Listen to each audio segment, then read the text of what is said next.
Trouver un os humain dans un collet rouillé au milieu des éboulements d'El Capitan est presque impossible. Surtout lorsque l'on réalise que cette découverte pourrait faire voler en éclats tout ce en quoi l'on croyait lorsqu'on est passé de la vie d'entreprise au travail de garde forestier. Je m'appelle James Wilson et en mars 1985, j'ai découvert un secret qui m'a obligé à choisir entre des principes et de l'argent qui pourraient changer ma vie. J'ai 34 ans et, avant de travailler dans le Yosemite, j'étais géologue pour une société d'exploration de San Francisco. Un diplôme de géologie, 3 ans dans le corps des ingénieurs de l'armée, puis 6 ans dans des bureaux où l'objectif principal était de tirer le maximum de profit de chaque gisement. Le divorce d'avec ma femme avocate en 1983 m'a finalement convaincu que la vie d'entreprise étouffait tout ce qui était vivant. Pension alimentaire, prêts étudiants et salaire de chèque en chèque, tel était le prix à payer pour tenter de repartir à zéro. J'ai rejoint le service des parcs nationaux il y a 1 an, en mars 1984. Je cherchais à protéger la nature au lieu de l'exploiter. J'ai été affecté à Yosemite, un site proche d'El Capitan, l'une des falaises les plus célèbres du monde. Mon site couvre le pied d'El Capitan, sur le côté est, y compris une zone d'anciennes chutes de pierres. Des pierres de la taille d'un autobus y reposent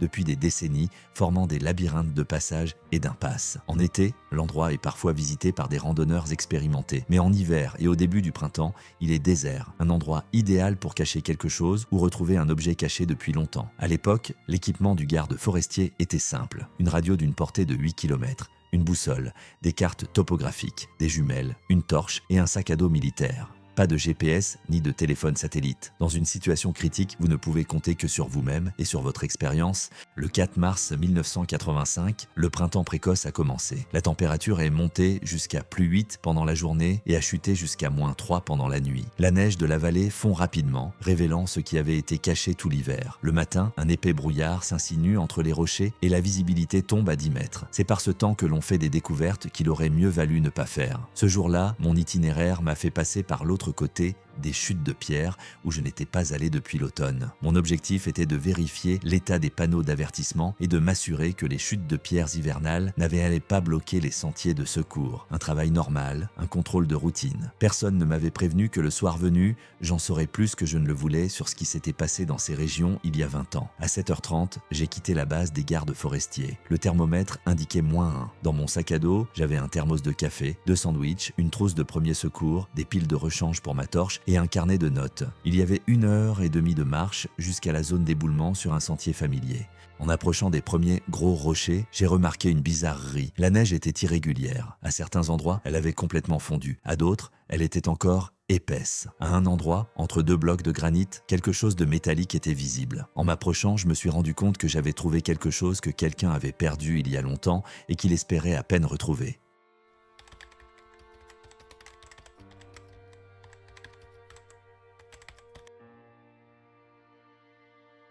L'éclat métallique entre les rochers était les dents rouillées d'un piège. Un vieux et lourd piège, le genre utilisé par les chasseurs il y a des décennies. Mais ce qui était coincé entre ses mâchoires m'a fait reculer d'un pas. Os humain, tibia, à en juger par la taille et la forme. Assombri par le temps, mais suffisamment préservé pour ne laisser aucun doute sur le fait qu'il s'agit de restes humains. Le piège se trouvait dans une crevasse entre 2 rochers, où l'eau coulait lors des pluies et de la fonte des neiges, emportant la terre et exposant ce qui avait été caché pendant des années. J'ai pris un carnet et noté les coordonnées et l'heure de la découverte. J'ai photographié la découverte sous différents angles, en utilisant l'appareil photo que j'avais dans mon sac à dos pour documenter les violations. Mes habitudes militaires ne disparaissent jamais. D'abord enregistrées, ensuite analysées, le piège a été posé par des professionnels. Il était camouflé avec des feuilles et des petits cailloux, bien que le camouflage ait presque disparu au fil des ans. La chaîne passait sous un gros rocher où elle était probablement attachée à une broche métallique. La personne qui l'a installée savait ce qu'elle faisait. Piège de chasseur Unilo 4, fabriqué par la société Victor. Ces pièges ont été fabriqués jusqu'au milieu des années 1960, avant d'être interdits dans les parcs nationaux. Mais que faisait le chasseur dans cette région? Et qui est tombé dans son piège? À 15 mètres du collet, j'ai remarqué une platitude anormale entre les pierres. Après avoir enlevé la neige et les feuilles mortes, j'ai trouvé les restes d'un feu de camp. Il était ancien, mais préservé par le climat sec sous un couvert de blocs de granit. Les braises tombaient en poussière lorsqu'on les touchait, mais les pierres étaient disposées en cercle de manière trop nette pour qu'il s'agisse d'un feu de camp accidentel. Près du feu, Quelque chose scintille entre les pierres. Une boîte de conserve rouillée jusqu'au trou, mais dont l'étiquette était encore attachée. Un haricot dont l'étiquette avait été conçue au début des années 1960. Je me souvenais bien de ces boîtes dans mon enfance. J'ai grimpé plus haut sur la pente, vérifiant chaque crevasse et chaque cachette entre les rochers. L'expérience de l'armée lui disait que s'il y avait eu un camp ici, il devait y avoir d'autres traces. Et il y en avait. Derrière le troisième rocher, dans une niche naturelle protégée de la pluie par un rocher en surplomb, gisent les restes d'une bâche. Des morceaux d'une bâche de l'armée, brûlés et craquelés, mais suffisamment préservés pour que l'on puisse y lire le numéro de l'unité US Army 1965. Des bouts de cordes et des œillets de tente en métal gisent à proximité. Mais la découverte la plus intéressante a été un marteau rouillé. Pas un simple marteau de charpentier, mais un marteau géologique. Un outil spécial utilisé pour fendre des échantillons de roches. J'avais l'habitude de travailler avec ces marteaux à l'université et à l'entreprise. Le manche était presque complètement pourri, mais la tête en métal était encore intacte.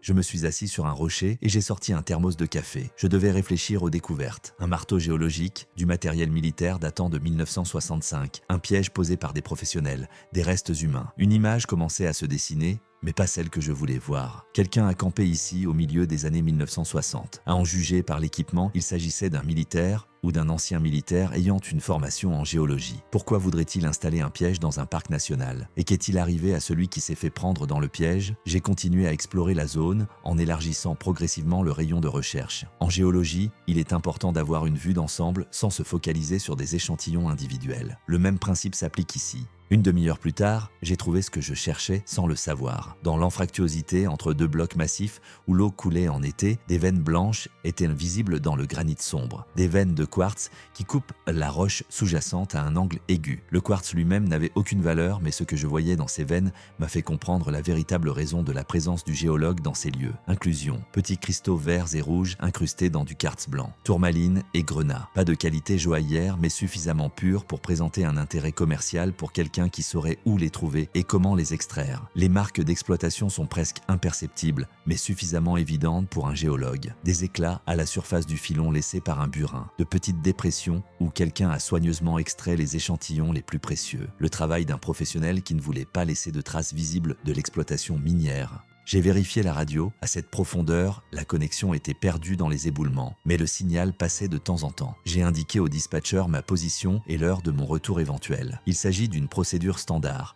mais particulièrement importante dans de tels cas. Il y a encore 1 heure de marche jusqu'à la base et les heures de clarté sont courtes en mars. Mais il restait encore une chose à faire avant de partir. Photographier et documenter soigneusement toutes les découvertes, en particulier les veines de quartz portant des traces d'exploitation minière. Je décrirai l'inspection de routine de la zone dans le rapport, mais je garderai les photos et les coordonnées pour moi. Cette histoire nécessitait une enquête plus approfondie. Un géologue équipé par l'armée, l'extraction secrète de pierres précieuses dans un parc national, des restes humains dans un piège. Trop de questions pour une seule journée. Et la principale, si le géologue a travaillé ici, où est-il? L'os dans le piège appartenait-il à sa victime ou à lui-même? J'ai rassemblé mon matériel et commencé à descendre vers le sentier principal. Le brouillard commençait à se dissiper, révélant une vue de la vallée de Yosemite en contrebas. D'ici, c'était paisible et magnifique. Les campeurs dans les campings préparaient leur déjeuner, les grimpeurs vérifiaient leur matériel avant d'escalader El Capitan. Une journée typique dans le parc national. Aucun d'entre eux ne savait qu'à quelques centaines de mètres des sentiers les plus fréquentés se trouvait la preuve qu'il y a 20 ans, ces lieux n'étaient pas si paisibles que cela, et que le mystère que j'avais commencé à découvrir pouvait être plus dangereux qu'il n'y paraissait. De retour à la base à 17 h, j'ai rédigé le rapport habituel d'inspection du site. L'état des sentiers était satisfaisant. Les panneaux d'avertissement étaient en ordre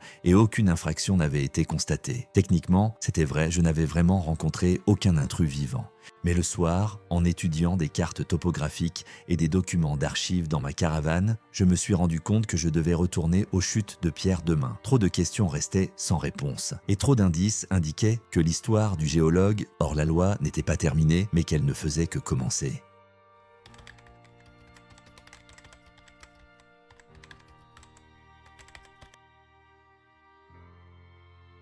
Dans la matinée, matinée, je me suis rendu aux archives du service des parcs nationaux. De vieux dossiers de rapports, des registres d'incidents, de la correspondance, tout ce qui a été accumulé au cours de décennies de travail. Je cherchais des informations sur les personnes disparues dans la région d'El Capitan en 1965 et 1967. L'archiviste Suzanne Martinez a apporté 3 boîtes de documents poussiéreux. Le travail est monotone, mais dans l'armée, on nous a appris que les informations importantes sont souvent cachées dans les rapports les plus ennuyeux. Les 2 premières heures ont fourni peu d'informations utiles. Les incidents habituels, randonneurs égarés, blessures légères d'alpinistes, violation des règles relatives au feu de camp. Mais une note intéressante a été trouvée dans le dossier du mois d'août 1966, rapport du ranger David Clark du 23 août 1966. Des traces d'un camp non autorisé ont été trouvées dans la zone d'éboulement d'El Capitan. Vestiges d'un feu de camp, boîtes de conserve, morceaux d'équipement. Les intrus avaient quitté le site avant mon arrivée. Dans le dossier de septembre, j'ai trouvé un suivi. Le même rapport de Clark du 15 septembre. Redécouverte de traces d'activité dans la zone restreinte. Trouvé. Outils métalliques d'usage inconnu, morceaux de quartz avec traces de traitement, fragments de cartes géologiques. Je recommande d'intensifier les patrouilles dans la zone. David Clark a figuré dans le dossier jusqu'en 1967, puis a disparu des archives. J'ai demandé à Suzanne de trouver son dossier personnel. Elle est revenue une demi-heure plus tard, perplexe. C'est bizarre, le dossier est incomplet, il n'y a pas de papier de sortie. La dernière entrée date d'octobre 1966. Clark, 31 ans, ancien militaire du corps des ingénieurs. Diplôme d'ingénieur géologue, UC Berkeley, engagé en mars 1965. Excellente référence, aucune infraction. Et un manque total d'informations après octobre 1966. Un autre garde forestier, Mike Thompson, lui succède en novembre. Ses rapports étaient concis et ne mentionnaient aucune activité illégale. Soit les contrevenants ont disparu, soit le nouveau garde forestier a reçu l'ordre de ne pas faire attention à certaines choses. Une découverte majeure attendait dans le dossier de décembre. Demande du shérif du comté de Mariposa, datée du 8 décembre 1966. Des informations sont demandées sur un groupe de géologues qui ont été vus pour la dernière fois dans la région de Yosemite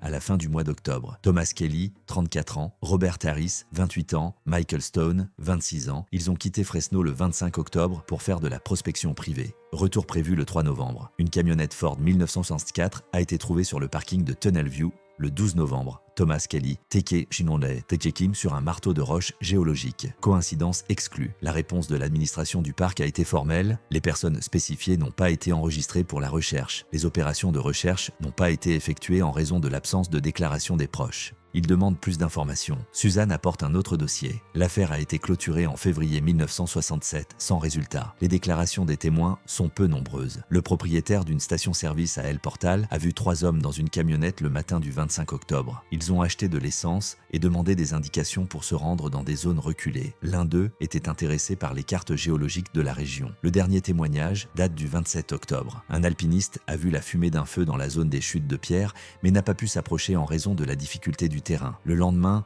la fumée avait disparu. Puis c'est le silence. Le groupe a disparu. Mais je savais qu'une partie du groupe était restée dans les éboulements pour toujours. J'ai copié les documents et demandé à Suzanne de les garder confidentiels. Officiellement, je faisais des recherches pour un rapport de sécurité. Les choses se précisent. Une équipe de géologues dirigée par Kelly arrive en octobre 1966, officiellement pour faire de la prospection. En réalité, pour extraire des pierres précieuses des veines de quartz. Ils installent un camp dans les éboulements et travaillent en cachette. Mais quelque chose ne va pas. L'un d'entre eux s'est fait prendre dans un piège. Les autres ont disparu. Ou n'ont-ils pas disparu? Ce soir-là, dans un restaurant local, j'ai discuté avec Bill Hartley, un guide qui a 30 ans d'expérience. Lorsque j'ai abordé le sujet des géologues disparus, son visage est devenu sérieux. « C'est arrivé », dit-il en sirotant sa bière. 3 d'entre eux ont été recherchés au cours de l'hiver 66. Officiellement, les recherches ont été rapidement abandonnées. Mais officieusement, certains rangers ont continué. Dave Clark, par exemple, un type bien, qui connaissait tous les rochers de la montagne. Que lui est-il arrivé? Il a démissionné en janvier 1967. Il a dit qu'il était fatigué du service. Mais c'était bizarre. La semaine précédant sa libération, il marchait comme s'il était perdu. Quelque chose l'a frappé. Puis il s'est levé et a démissionné. Il est parti dans l'Oregon. A-t-il parlé des géologues disparus? Bill a regardé de près. Pourquoi as-tu fait ça, Jim? Les vieilles histoires doivent rester vieilles. Recherche d'accident pour un rapport de sécurité. Il s'est tu et s'est rapproché. Dave a dit un jour que toutes les personnes disparues ne le sont pas vraiment. Parfois, les gens ne disparaissent pas parce qu'ils sont perdus. C'est parce qu'ils ont trouvé quelque chose qu'ils n'étaient pas censés trouver. Et quelqu'un s'est assuré qu'ils ne disent rien. Que veut-il dire par là? Je ne sais pas, je ne veux pas savoir. Après cette conversation, il a changé. Il a cessé de participer aux patrouilles de longue durée. Il a demandé à être affecté à des itinéraires touristique. Puis il a démissionné. Nous avons terminé nos bières en silence. Bill a dit tout ce qu'il avait à dire. Et j'ai obtenu un autre fil dans l'histoire. Je suis resté longtemps éveillé la nuit, à réfléchir aux faits. 3 géologues sont venus pour extraire des pierres précieuses. L'un d'eux est mort dans un piège. Qu'est-il arrivé aux autres? Se sont-ils entretués pour leur butin? L'un a tué l'autre et s'est échappé? Ou bien le troisième s'est-il débarrassé des témoins? Et surtout, qu'est-ce que le Ranger Clark a découvert qui l'a poussé à quitter son travail et à quitter l'État? Le 7 mars au matin, je repartirai vers les chutes de pierre. Je savais maintenant que je ne cherchais pas seulement les traces d'un camp, mais des réponses à des questions qui auraient pu coûter la vie à plusieurs personnes. Ce qui avait commencé comme une découverte fortuite se transformait en une enquête aux perspectives désagréables.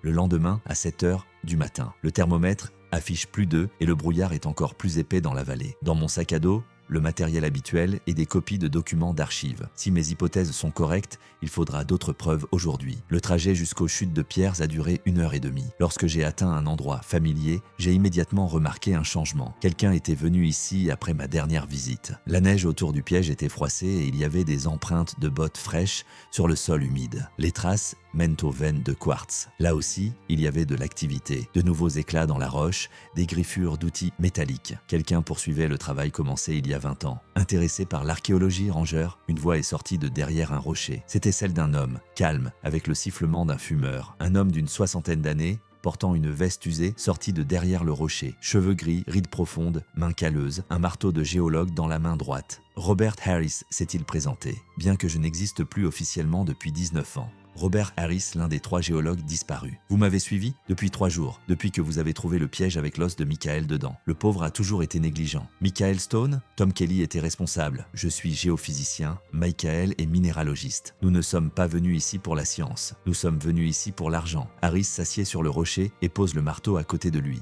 En 1965, nous avons travaillé pour une entreprise à Fresno. Tom a trouvé dans les archives de vieux rapports sur les veines de quartz contenant des pierres précieuses. Rien de bien important pour l'industrie, mais pour le secteur privé, ce n'était pas une mauvaise affaire. Vous avez donc décidé d'enfreindre la loi? Nous avons décidé d'améliorer notre vie. Le salaire d'un géologue était ridicule. Et puis, il y avait des pierres que personne ne gardait. Tourmaline, grenat. Ils valaient beaucoup d'argent sur le marché de San Francisco. Harris sort une pochette et en verse le contenu dans la paume de sa main. Des dizaines de cristaux scintillent dans la faible lumière. Le résultat de 2 jours de travail en octobre 1966. Environ $5000 à l'époque. Mon salaire annuel était de 3 ans et demi. Qu'est-il arrivé aux autres? Le visage de Harris s'assombrit. La cupidité. Tom a décidé qu'il avait droit à une plus grosse part. Michael l'a soutenu. Ils ont comploté pour m'exclure de la vente. Michael a même tendu des pièges autour des riches parcelles. Et vous les avez tués? Je me suis défendu. Tom a attaqué avec une pioche. J'ai dû le frapper. Il a fait une mauvaise chute. Et Michael a couru dans la panique. Il s'est fait prendre à son propre piège. Harris parlait aussi calmement qu'il parlait de la météo. 19 ans plus tard, le meurtre n'est plus qu'un fait de la biographie. Il a enterré Tom dans une crevasse. Il a laissé Michael dans le piège, a pris les pierres et est parti. Et Robert Harris est mort dans un accident de voiture au Nevada. Et je suis devenu Robert Hanson. J'ai déménagé en Arizona. Pourquoi êtes-vous revenu? Parce que tu ne les as pas tous eus. Il y a de plus gros cristaux dans les profondeurs. En 20 ans, j'ai extrait 15 000 autres pierres. Et le Ranger Clark? Il était trop curieux. J'ai dû lui montrer le corps de Tom. Je lui ai expliqué que je pouvais en tuer un autre. Il a choisi d'abandonner. Harris se lève et ramasse le marteau. Maintenant, la question, Ranger. Qu'allez-vous faire? Transmettez-le au bureau du procureur. C'est une mauvaise réponse. J'ai une meilleure suggestion. Il sortit une autre pochette, beaucoup plus grande. Il en versa le contenu sur la pierre. Des dizaines de gros cristaux scintillèrent dans la brume. Il y a encore des dizaines de milliers de pierres dans la veine. Je suis vieux, je ne peux pas porter grand-chose. Vous avez de l'éducation et de la force. Nous allons partager le partenariat. Au lieu d'un rapport, vous écrivez que vous n'avez rien trouvé. Ma formation de géologue a permis d'évaluer la collection à un minimum de $20 000. De quoi rembourser mes dettes et commencer une nouvelle vie. Et si je refuse, vous serez la 4e victime d'un accident, un effondrement, une chute, un éboulement. Il se passe toutes sortes de choses en montagne. J'ai regardé les cristaux, $20 000, l'absence de problèmes financiers. Mais le prix à payer était le silence sur le meurtre et la trahison de mon serment. J'ai besoin de temps pour y réfléchir. 5 minutes. Je n'attendrai pas plus longtemps. Des voix résonnent dans la brume. Un groupe d'alpinistes montait vers El Capitan. Des gens ordinaires qui faisaient confiance aux gardes forestiers pour protéger ces lieux. J'ai fait un choix. La radio émet des grésillements sur la fréquence d'urgence. Base, dit Wilson. Besoin de l'aide du shérif et de la police scientifique. Des restes humains et un suspect de meurtre ont été retrouvés. Harris a tenté un coup de marteau lorsqu'il s'est rendu compte que les négociations étaient terminées. Il l'a esquivé, lui a accroché la jambe et l'a plaqué au sol. Le marteau géologique a volé dans la crevasse entre les rochers. « Vous faites une erreur, Ranger », souffle-t-il en s'allongeant dans la neige. « Ce genre d'argent ne se trouve pas tous les jours. Je sais, c'est pourquoi je refuse. » Un groupe d'alpinistes dont j'ai entendu les voix dans le brouillard s'est avéré utile. 2 d'entre eux étaient des médecins qui ont aidé à retenir Harris jusqu'à l'arrivée du shérif. À midi, les chutes de pierre d'El Capitan étaient devenues un site d'excavation actif. La police scientifique a trouvé le corps de Thomas Kelly dans une crevasse, exactement à l'endroit indiqué par Harris. Les restes étaient bien conservés en raison du climat sec. La police scientifique a confirmé un traumatisme contondant à l'arrière de la tête. Harris n'a pas reculé. Lorsqu'on l'a interrogé, il m'a tout raconté en détail. Encore plus que ce qu'il m'avait dit dans les montagnes. 19 années de silence lui pesaient. Les inspecteurs du comté de Mariposa étaient stupéfaits qu'une affaire considérée comme désespérée depuis 1967 ait été résolue grâce à la découverte fortuite d'un garde forestier.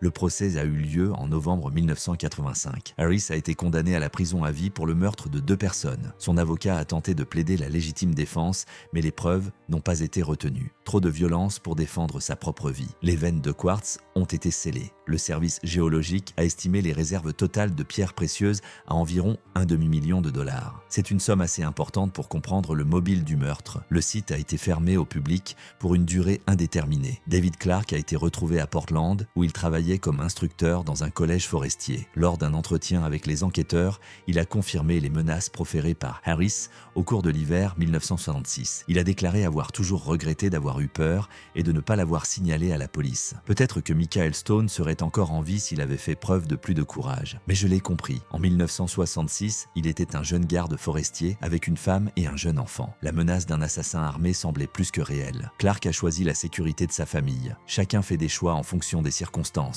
Mais mes choix ont également eu des conséquences. Les problèmes financiers n'ont pas disparu. Pension alimentaire, prêts étudiants, vivre d'un chèque à l'autre. Parfois, lorsque je comptais les factures, je pensais à ces cristaux dans les mains de Harris. 20 000 dollars aurait pu tout changer. La situation a été particulièrement difficile au printemps 1986 lorsque la banque a entamé la procédure de saisie de ma camionnette pour non-paiement du prêt. Je me rendais au travail en faisant de l'autostop, économisant de l'argent surtout. Dans ces moments-là, le choix entre les principes et l'argent ne semblait pas si évident. Puis j'ai regardé les photos du site de fouille, les os de Michael Stone dans un piège rouillé, le crâne de Thomas Kelly avec une fracture de marteau. Et j'ai compris que j'avais fait le bon choix. En mai 1986, on m'a proposé une promotion, Senior Ranger avec une section dans la région des chutes d'eau. Plus de responsabilités mais aussi un meilleur salaire, de quoi éponger progressivement mes dettes. En septembre, j'ai rencontré Sarah, une enseignante d'une ville voisine. Elle était venue à Yosemite avec un groupe d'écoliers pour une excursion. Elle a posé des questions sur ce garde forestier qui a attrapé le tueur dans les montagnes. Il s'est avéré que c'était moi. Nous nous sommes mariés 1 an plus tard. Sarah s'est avérée être une personne qui comprenait la valeur de l'honnêteté plus que la valeur de l'argent. Elle a dit qu'elle était fière de son mari parce qu'il avait choisi la vérité plutôt que le gain facile. Parfois, des touristes me reconnaissent et me demande de raconter une histoire sur la vallée de la mort dans le Yosemite. Je la raconte, mais pas entièrement. Le piège à os, l'enquête, l'arrestation du tueur. Mais pas sur le fait d'être là, avec un thermos de café, à choisir entre l'argent et la conscience. Certains choix sont trop personnels pour être partagés avec des étrangers. Si vous avez aimé cette histoire, soutenez la vidéo en l'aimant. Abonnez-vous à la chaîne pour ne pas manquer de nouvelles histoires passionnantes sur les gardes forestiers. Chaque jour, chacun d'entre nous doit choisir entre le chemin le plus facile et le chemin le plus juste. Quel choix fais-tu? Écrivez-le dans les commentaires. Merci d'avoir regardé et à bientôt dans les prochains épisodes.